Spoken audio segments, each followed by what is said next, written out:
ইরানে যুক্তরাষ্ট্র ও ইসরায়েলের যৌথ হামলার পর আন্তর্জাতিক অঙ্গনে একটি প্রশ্ন ঘুরপাক খাচ্ছে। চীন ও রাশিয়া কেন নীরব? ইরান বেইজিং ও মস্কোর কৌশলগত অংশীদার হলেও তাদের সঙ্গে কোনো সামরিক জোট নেই। বিপরীতে ইসরায়েল যুক্তরাষ্ট্রের কার্যত কৌশলগত মিত্র। ফলে তেল আবিবের অভিযানে ওয়াশিংটনের সরাসরি সম্পৃক্ততা দেখা গেছে। অন্যদিকে ইরানের পক্ষে চীন ও রাশিয়া সামরিকভাবে এগোয়নি, তারা হামলার নিন্দা জানানোতেই সীমাবদ্ধ থেকেছে। বিশ্লেষকদের মতে এসব দেশের পারস্পরিক চুক্তি ও আইনি কাঠামোই ঠিক করে দেয় কে যুদ্ধে যাবে আর কে কূটনীতিতেই সীমাবদ্ধ থাকবে। কোন পর্যায়ে গিয়ে কোন দেশ দ্বিতীয় পক্ষের হয়ে সংঘাতে জড়ায় বা বিরত থাকে তা বুঝতে এসব দেশগুলোর মধ্যে হওয়া চুক্তিগুলোর পর্যালোচনা করা প্রয়োজন। গত বছরের 17 জানুয়ারি ইরানের সঙ্গে রাশিয়ার স্বাক্ষরিত চুক্তিতে সংঘাতের সময় মস্কোর ভূমিকা মূলত পরামর্শ ও সীমিত সামরিক সরঞ্জাম সরবরাহেই সীমাবদ্ধ। যৌথ যুদ্ধ বা সেনা মোতায়েনের কোনো বাধ্যবাধকতা রাখা হয়নি। একইভাবে চীনের সঙ্গেও ইরানের সম্পর্ক মূলত অর্থনৈতিক। 2021 সালে স্বাক্ষরিত 25 বছর মেয়াদী প্রায় $400 বিলিয়ন চুক্তিতে বাণিজ্য ও জ্বালানি খাতে সহযোগিতাই মুখ্য।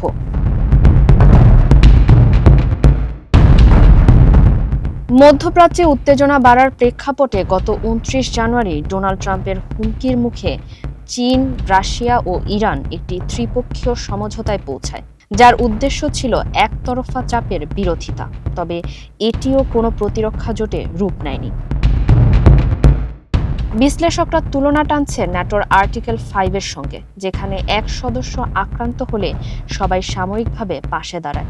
ইরানের ক্ষেত্রে তেমন কোনো চুক্তি নেই। জাতিসংঘ সনদের ধারা 51 অনুযায়ী রাশিয়া ও চীন ভেটো দিয়ে যুদ্ধ অনুমোদন ঠেকাতে পারে, কিন্তু তা সরাসরি হামলা প্রতিরোধের নিশ্চয়তা দেয় না। বেইজিং ও মস্কোর কাছে অংশীদারিত্ব একটি ব্যবসায়িক সিদ্ধান্ত, কিন্তু মিত্র হয়ে যুদ্ধে নামা তাদের জন্য অর্থনৈতিক বিপর্যয় ডেকে আনতে পারে। অর্থাৎ সব মিলিয়ে দেখা যায় ইরান, চীন, রাশিয়ার সম্পর্ক আবেগ বা আদর্শের নয়, বরং হিসাবি স্বার্থের উপর দাঁড়িয়ে। চীন ও রাশিয়া জানে আজ ইরানের হয়ে যুদ্ধে নামা মানে কাল নিজেদের অর্থনীতি ও বৈশ্বিক অবস্থানকে ঝুঁকির মুখে ফেলা।